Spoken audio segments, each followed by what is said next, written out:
Hello and welcome to episode 68 of the Freo Big Footy podcast. This week we'll go back and have a look at the bit of a debacle against West Coast, have a look at a bit of the debacle in the Peel game, and then have a look at the upcoming clash against the Roos this weekend at Etihad Stadium. Joining us is our usual resident Victorian expert, Seppo. How are you, mate?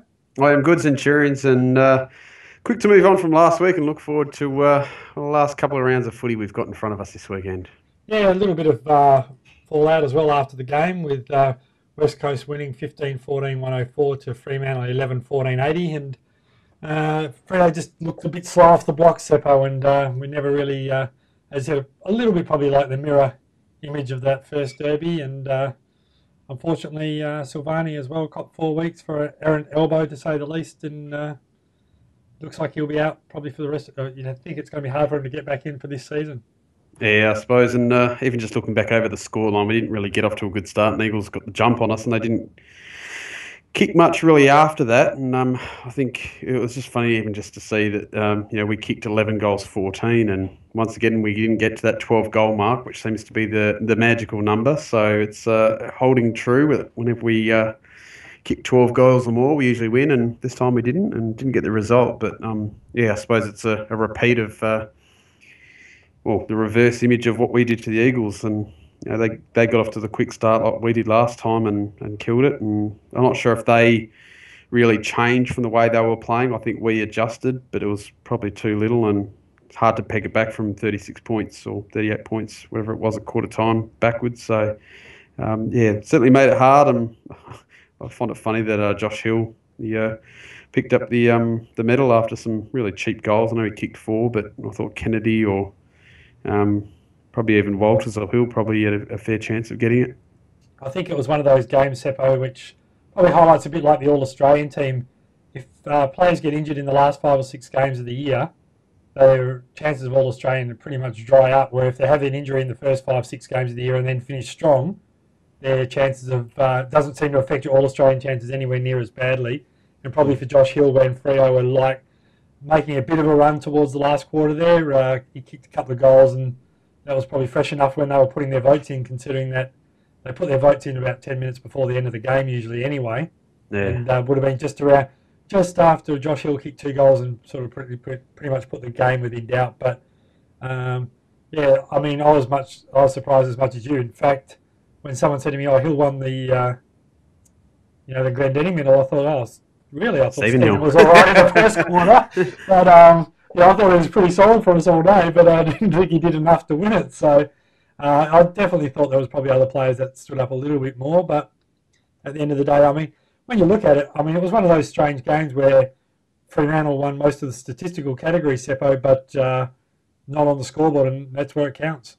Yeah, I suppose, and it's just the ease in which Eagles scored. I think probably our defence was showing, with Silvani having a bit of a shocking day, that probably wouldn't have happened to us usually. And I think there's times he was caught way out of position. I think he just lost it early, and I don't know if it was because he was roughed up or the Eagles sort of had a bit of freedom, a bit of space. And even just having a look at the stats, they had 14 bounces compared to our 2, and that's probably a huge difference in terms of how they sort of got away and got some sort of freedom and the way they moved it in there, because I think with McFarlane and Dawson and Johnson back in their prime and how well they played, I think we showed a bit of a weakness down there with how Silvani had a shocker and all of a sudden our defence fell apart. So there's plenty to work on through that, and hopefully some changes this week will look at correcting probably what let us down big time. Yeah, Seppo, I know that you guys had your annual derby this week and against the Fitzroy, was it the Fitzroy Eagles or whatever they are? And the Fitzroy Dockers, they were the East Coast Eagles, and we did go down by a couple of goals. And to be honest, Seppo, I reckon you probably would have looked fresher or more in tune than Jono did in that first quarter. He looked like rusty as, and he just struggled to get into the pace of the game. And it was interesting that Fremantle, and it's whether you put the half glass empty or the half glass full approach, but we talked a little bit about it last week, Seppo, where I didn't think Ross Lyon was going to show too much in this game, and there's always going to be that probability that we'd play him again in the finals, and it would have been nice to get the win, no doubt, but I don't think he would have probably shown his best best side or a lot of the tactical stuff. Like you didn't see the Fremantle midfield pushing back anywhere near as hard as they normally do, and some of our guys had characteristically quiet days as well. And whether that's, as I said, a glass half full or the glass half empty approach, where you sort of say that West Coast were too good, and they definitely looked quick on the transition. Probably a little bit like Richmond in that first quarter when we played them, with our guys just not working hard enough back as well. Yeah, I suppose, and I think Eagles probably pushed forward a bit more. I think they had a lot more ball in their movement around the ground, and I think even just having a look at the players that spent time in the middle, I think we saw a bit more of De Boer and Subin and some of the other guys in the middle, and I think probably we're holding back from having our A graders all firing with that, the Fife Hill Mundy combination at the feet of Sandland. So still a bit of work to do, and unfortunately it looks like Barlow just got subbed out due to poor form. Ross Lane not getting a touch, and he's done that once or twice with players like Subin and some others. So let's hopefully he can bounce back, and he might be even in the gun with the final changes this week. Yeah, the other interesting point, Seppo, is if you look at our midfield setup on the weekend, we didn't play a lot of the time our best clearance side in there. And it was like Ross was sort of at times doing a sort of audition for which we talked a little bit last week about Mzungu and De Boer and those sort of guys looking for that final spot. And there was a number of times where Sonny was in there, Pav was in there. So it wasn't like they were always playing their best side in the middle. And once again, it could be one of those half glass full approaches. One thing that probably was evident though was our ball use, particularly from the back half, wasn't terrific. And we'll probably get into a little bit more in selections later, Seppo, but I think it's probably, I wouldn't be surprised at all if they give Clancy I know he got a lot of touches last week, but just I know Hill's been pushing back into that half back line and sort of giving us that drive out of there. And Clancy, when we were playing well early in the year, he was sort of playing that quarterback role. And since we've gone away from it, our ball use hasn't been anywhere near quite as good. We've probably improved in other areas, but that certainly let us down. So it'd be interesting to see if, with the changes this week, Clancy does get a call up, because we just have struggled a little bit with that, bringing the ball out of defence. And certainly a player that probably did play a good game was Walters, with his sort of killer instinct up forward again, and I think probably helped us actually even just kick a couple and sort of get that back us into the game. And he's one, I suppose, while Ballas isn't out there, he's at least holding up our forward line, and him and Pav stacked on a couple of goals this year. And unfortunately we're looking at missing Pav this week, but Walters at least has been a bit of a shining light with our forward line that we've just been focusing on attack this year, and he's one that we've really been needed to lift, and he has. Yeah, it's one of those things. You talked about Ballas before, Seppo. He's one of those guys who does give a bit. He can give you a bit of an emotional lift out there. He'll do something out of left field or something that's unexpected, and he can fire the crowd up. And it was one of those games when sitting there, although it was a derby, it's sort of like, it was like a preliminary bout before the main event, like sort of most people were, obviously a little bit shocked as well. But I think that, having Ballas back in there and that sort of thing will certainly strengthen that forward line up a little bit. Unfortunately, Crazy didn't get a lot of time, but once again, just, sort of seems to have one good week and one week where he's not really putting a lot together. So, he took a fantastic mark on the weekend, but just doesn't seem to get in the game enough over those, and I'm quite a big fan of his, but he just at the moment isn't giving enough over the forecourt or the time he's on there. I suppose another point of the match, I was just reading through the comments in the autopsy thread. It was one thing that frustrated me with the umpiring. There's not too much you can do about the bad calls, but it's been happening a lot this year, and Sanderland's been given frees against for when it's a ball up or a throw in and the ball's coming slightly favouring Sanderland's side, and he holds his ground, and then the opposing ruckman comes in over the top trying to reach it, and then he gets pinged for blocking. And you can see the confused look on Sandy's face. He's not stupid, and he doesn't block in the ruck. He's holding his ground. And the frees that they pick out for those ruck contests are amazing. I think there's even one that they got for the third man up that was blocking, which I thought was puzzling as well. It's quite interesting that I think Sandlands has been hard done by in the ruck, and he must shake his head sometimes at the end of the game wondering how they pick frees out of those ruck contests. Oh, absolutely. And the whole rucking umpiring thing is a bit of a debacle, and there was a number of really quite bizarre decisions on the weekend, and hopefully they've used up all the crappy ones between now and the finals, because there were some pretty deplorable decisions. But at the end of the day, West Coast were definitely the better side on the day in terms of their ball use, and it's probably not one of those losses you want to have, but it's still probably better to do it now than in 3 or 4 weeks' time. Do you reckon Fife and Johnson were good for the run? Because I think Fife probably showed a bit that he's back to it, but do you reckon Johnson's? Yeah, do you reckon Johnson's was probably needing to get some cobwebs out? Yeah, Johnson definitely. I mean, got better as the game went on, but definitely looked proppy in the first quarter and quarter and a half, and just didn't sort of get a feel for the game, and certainly wasn't chasing. And even on the weekend, you could see that Fremantle were quite willing to give up that mark between the 50 and the wing. But then our defence just didn't work hard enough the other way, and they were sort of lowering their eyes a bit, and our defenders weren't pushing back anywhere near as hard as they probably needed to, which gave them a bit more side inside 50. What do you think of the? What do you think of the dual ruck? I know it's something that's always a constant topic of debate. Seppo, I mean, you would have seen it probably a bit better on the screen. What do you think of Griffin's game on the weekend? It was okay. It was serviceable. I think it was better than last few efforts, and I think I was quite surprised with sort of how well he went in a chop out. And I don't think it was very clear if he was getting many hit outs to advantage, but I don't know. I probably want to see Clark again back in at some stage, because I'm not sure if it's the perfect combination, but it was, like I said, it was serviceable with Sandilands and Griffin taking both centre and mixing up in the forward line. Yeah, that's it. And I think, as you said, I think it'll be one of those games where he will get another opportunity to see. Clark will probably get one more chance, I think, to sort of try and cement a spot in the side, whether it's this week or next week. And we'll get to the ins and outs shortly, but I definitely think he's going to get another opportunity to show his wares and see how we go from there.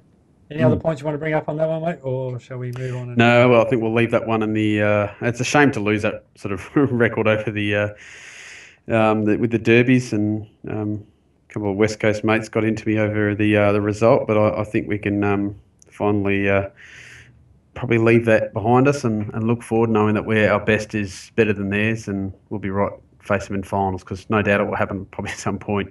Yeah, I'd definitely prefer to lose this one than win this one and then lose a final, because it would definitely be a lot harder pill to swallow.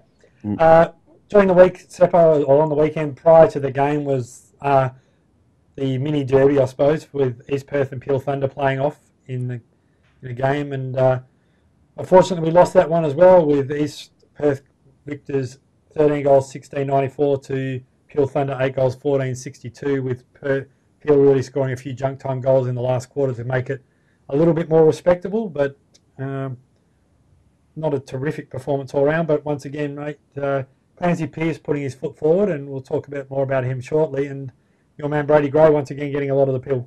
Yeah, he's had a pretty solid run now, Brady, and he's named in the best again. I think he's had probably 2 or 3 weeks in a row, and a bit of a surprise, Ethan Hughes has probably played his best game for Peel so far this year. I know he's probably spent time injured, but reading the reports, it sounds like he's playing a bit like Ibbotson is probably the closest Freo list player that he's probably in the style to. So it was good to see that he's shown something, and probably other players, it's repetition, just saying Ballard getting a lot of touches again, and unfortunately can't see the game, and I don't know how well he was, but it was good to see guys like Gray and Langdon that have been getting 20 plus numbers each week just back it up again, and guys like Muller and Hannah get on the scoreboard. And it's a shame that Sean Hurley couldn't get on a scoreboard again, but it's good to see that he's at least still sticking out there and getting a couple of marks and kicks. Yeah, there's definitely pressure on and for spots, and I'm surprised that Gray hasn't had a sort of chance to even be in the extended squad for a while, Seppo, but Clancy once again putting a step forward, and although he had 38 possessions, 27 were handballs. So I think for him to be part of our side going forward, I think it's going to be his kicking skills and his ability to hit targets coming out of that defensive 50. That's because when he does hit, he has got an ability to hit a target and open up the ground for us. So I think that'll be something that the Fremantle coaching staff will definitely be looking for him to do. So whether he gets a game this week or not will be remain to be seen. But there will definitely be something that he'll be trying to work on, I would imagine. Zach Clark had 26 headouts, but once again didn't get a lot of the ball around the ground. And Taberner had 4 shots at goal, Seppo, but really only 7 possessions for the day, including 6 marks. So it's a real shame. Yeah. Well, moving on from that, I think it's good for Peel to know that they're probably going to be now locked into finals with, I think, East Perth sitting above them with an extra game played. But I think they've got the bye this week, and then Peel are playing Perth. So all things going as norm, should get a win, and a healthy win, and help push them in, maybe sit third. Not sure what that means in terms of a top 5 system, the difference between third and fourth. But it'd be great to see Peel actually go into finals and at least get that continued run like we talked about last week. Yeah, that is a critical point, Seppo. Like, if we do end up third on the waffle, that it does mean a double chance. It's probably been like top 4 versus bottom 4 in the AFL. So if they play 4th, 5th, and they lose the first week, then we won't have any of our reserves playing footy after that. So, but if they finish third, even if they lose the first week, they will definitely get another game. So it is pretty important that probably for Fremantle that they do at least get another. The double chance would be ideal, so that they could keep their players in the reserves running around and being fresh as or available as possible for if the call-up's required.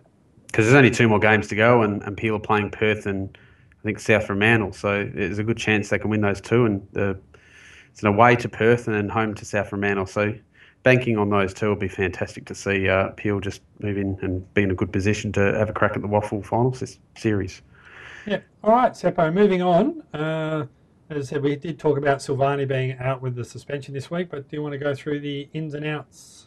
Yes, we're going to playing on Sunday at 1:10 Eastern Time against North Melbourne at Etihad, and home team first with Kangaroos bringing into their squad at this stage Mackenzie, Bastanak, Dumont, McMillan and Mullet.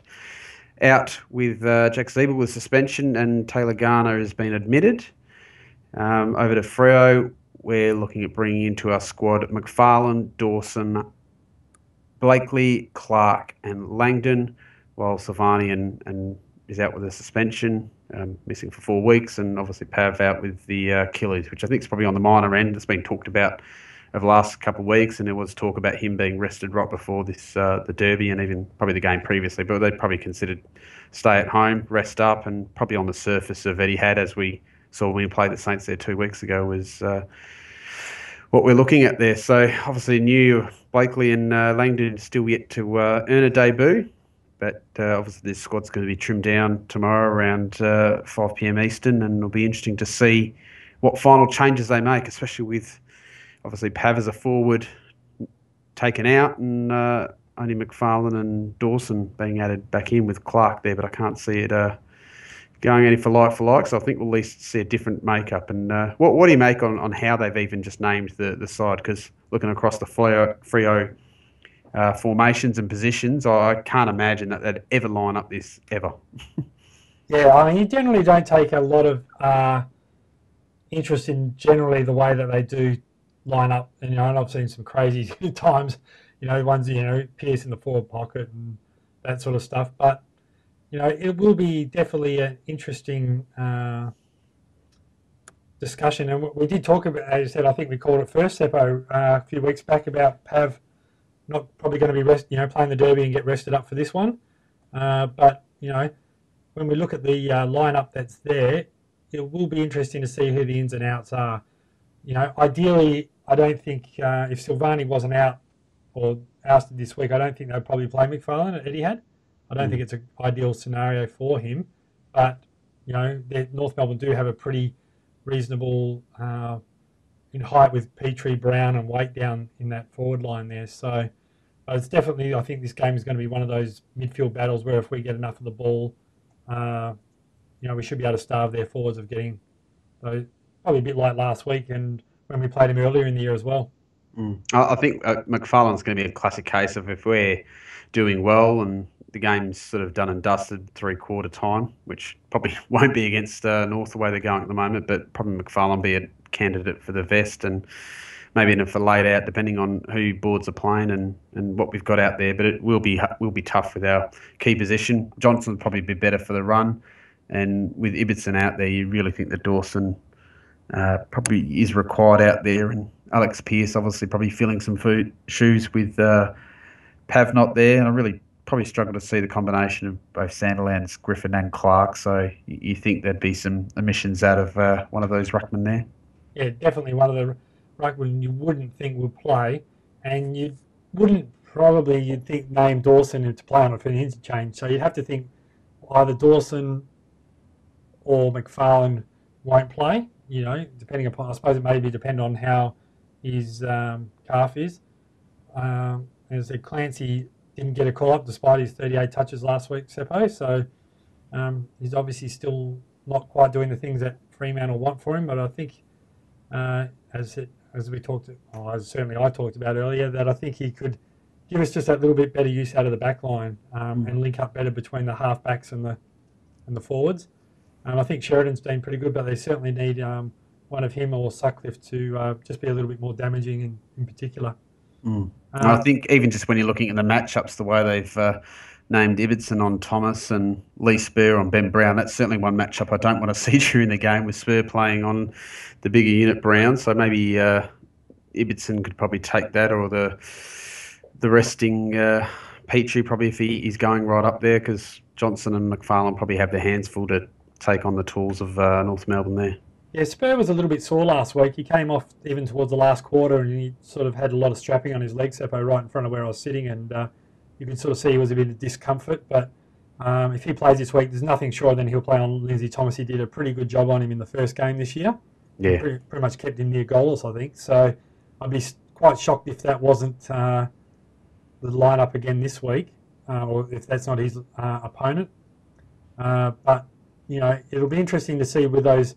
It's an unusual interchange, as you mentioned, Seppo. We've got sort of like, you've got two ruckmen, you've got a backman, and then you've really got sort of a forward and then a couple of WTs and De Boer. So normally you can sort of pick two or three players that are, because quite often Lockie Neal and Barlow are named on the bench, and so you can do that quite easily. But this week we've got, and Mzungu is another one who's quite a regular on the interchange bench, Seppo. So, but they've all been named in the 18 this week, along with Subin. So it'll be interesting to see which player is the one, or which players make the cut and which ones don't for this one.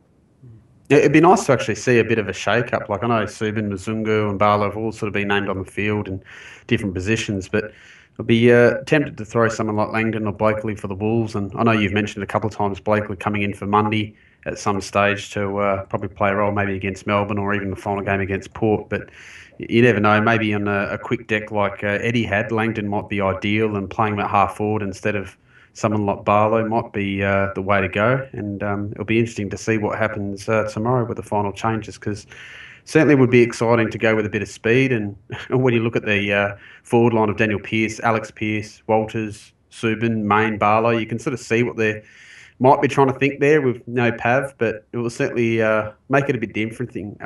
Interesting with no Pav there, just how our entries inside 50 are and what they're going to have to do. And without the regulars in there, I don't think they'll be taking five too quickly out of our midfield. They'll be probably leaving him in there and making the North Melbourne defenders, who would usually double team or just have a couple of people around Pav, actually look up, and hopefully we can mix up a bit. And from Etihad, like we saw with a mix of goal kickers against Saints, really share it around and mix it up. Yeah, last week when in that Eagles game, Seppo, we could see that Fremantle took too long quite regularly to bring the ball in, and when they did go in, they went too shallow. They literally they had Schofield out in the last half with a hamstring injury. Elliot Yeo was their biggest, I think, tallest defender down there, and we were sort of trying to, pinpoint passes, and rather than and we had the tall timber down there, and we just didn't isolate it enough one-on-one or bring the ball in quick enough. So I think that'll be once again a emphasis again this week. And the way that forward line sets up without Pav will definitely be an interesting conundrum. And, it'll be interesting because, as you said, it's whether we've got guys who can swing back and forth, where Pearce has got the ability to do that. I mean, McFarlane has played forward in the past, not terrific, but he can do it.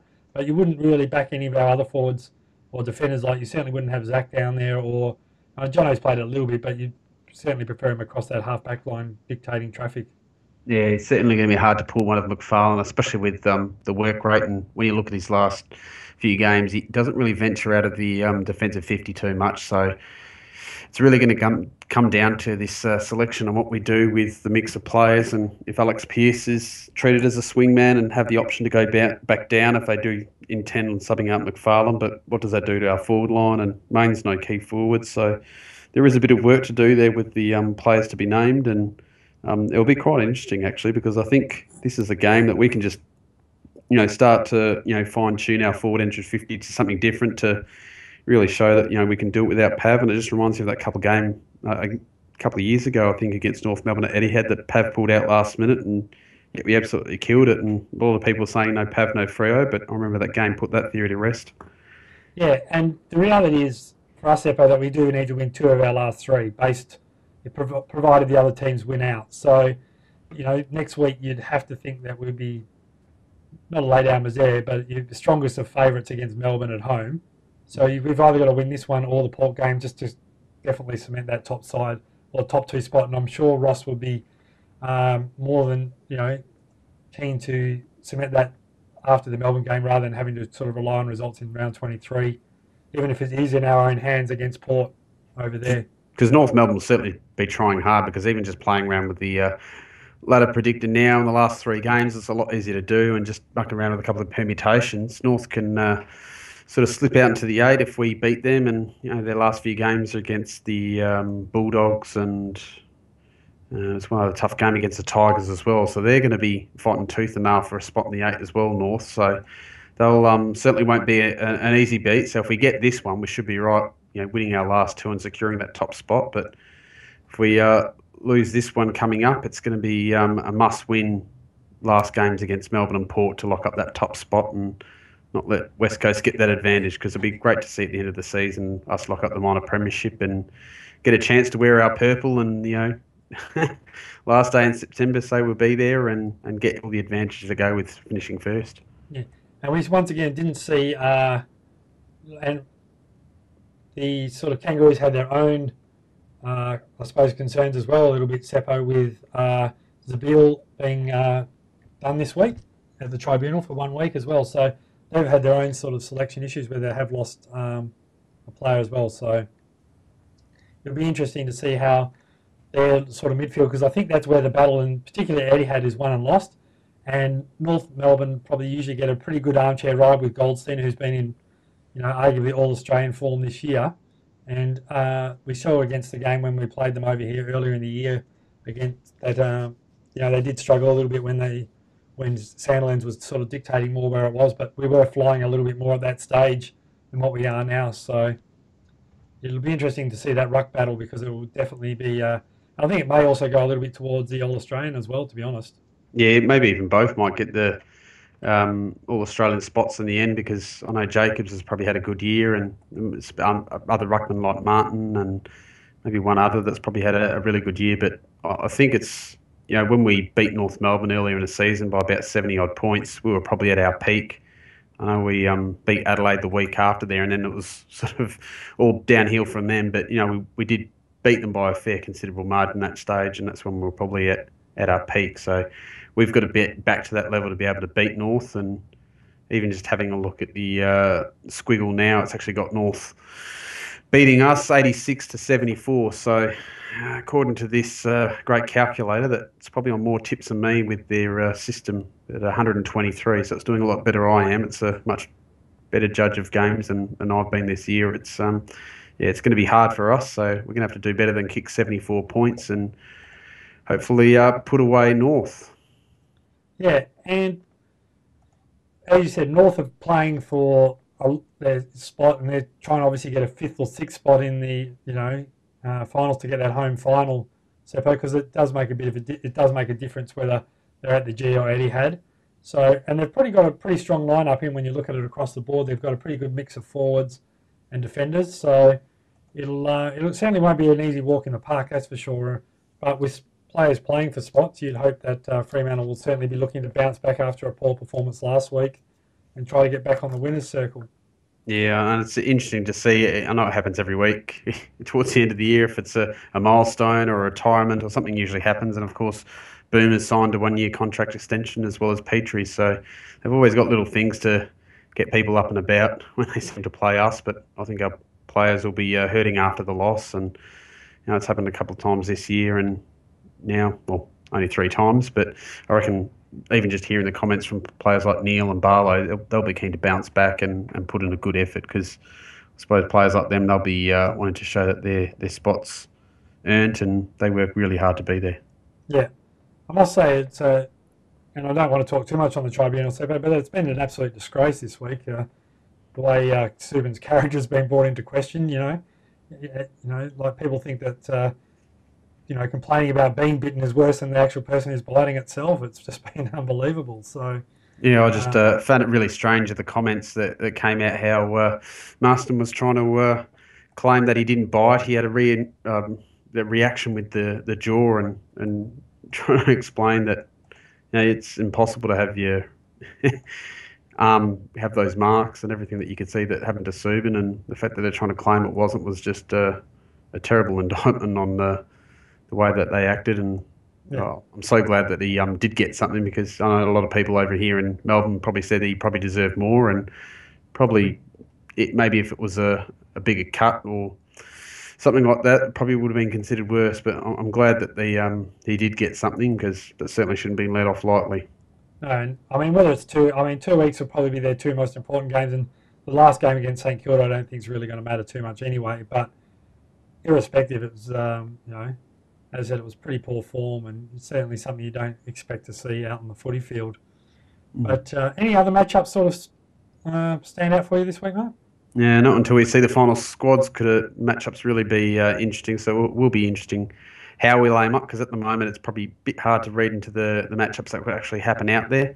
But I think it really comes down to the final side and who we bring in and what type of team we have run out there to face North at Etihad. And the roof might even be open, being a day game, so it'll be quite interesting and maybe painful viewing for the people on TV. So be looking forward to it. Yeah, I think another person who this will be a big game for is probably Daniel Pearce as well, Seppo. He was pretty average last week with only 10 touches, and with certainly other guys, like, as you said, with the likes of even Langdon pushing forward or Clancy coming back. I know he does give us that outside run and certainly gives us the inside 50s, but if you're going to do that, you certainly need to be giving a little bit more than what we saw last week with only 10 touches. Yeah, certainly. Any other sort of points you want to bring up before we sort of go to the tips? No, I'll be looking forward to this game. It's one that I think now we get that win and we're just getting to prime position for the last 2 games of the year, and I think this will mean a lot if we can win by 1 point. Percentage is not really coming into it now, so I think man management and we don't want any more stupid suspensions or big injuries, and I think we've been lucky with injuries this year compared to all other sides that are fighting. So I think it's hopefully about a good result, man management, keeping McFarlane and everything rested, and getting the 4 points. So let's just hope that we can get the job done, and I'm going to predict by a 1 point win to seal the deal and get the job done. Yeah, I also think it'll be a Fremantle victory. I think it's a little bit. I don't think we're a 75 or 80 point worse side than what we were. But even though North may be a little bit better, but even then, still, Seppo, North tend to be a little bit up and down. They haven't really been able to be that consistent side that they probably would like to be. They sort of have one good week and then one poor week. So you just never know which one you're going to get with them. Even a couple of weeks ago, they struggled to put Melbourne away, and they've had a pretty soft run the last probably 4 or 5 weeks. They've had Essendon, Brisbane, Carlton, Melbourne, St Kilda. So they haven't really played anyone of any real difficulties. So this will be probably a big test for them, and probably a good test for us in terms of where we're sitting in terms of setting up our top spot. But I feel that 3 to 4 goal mark should be about where we should be come the end of the season. All right, any other points you want to bring up, mate? No, other than the fact that I'm looking forward to the last few games of the year, and I can't believe how quick this season's going, and all of a sudden it'll be finals time. We'll talking Brownlow again, so maybe even for this weekend, I'm hoping Fife gets out there and puts 1 or 2 and just gets enough to really seal the deal this week. Yeah, he definitely looked good in that second half last week, and took a big step forward. And he said, I think having that week off, it just allows it to get better and better. So it should be a good way to go forward. All right, thanks again for joining us this week, Seppo. No worries, and looking forward to a great weekend of footy. Yeah, and we'll hopefully celebrate Fremantle getting back to the sort of form that we expect. But we've been saying that for a bit too long now, Seppo. So Yep, let's. it's time. That's it. Now it's time with only 3 weeks to go. We definitely need to start turning the temperature up, and getting a win this week will certainly go that. And a good, strong 4-quarter performance would be what we're looking for. All right. We'll see you again next week, Seppo. And for all those guys listening, don't forget an early start this week, 11 o'clock on Sunday. If you're going, certainly enjoy it. And from the rest of us, we'll see you next week. Bye for now.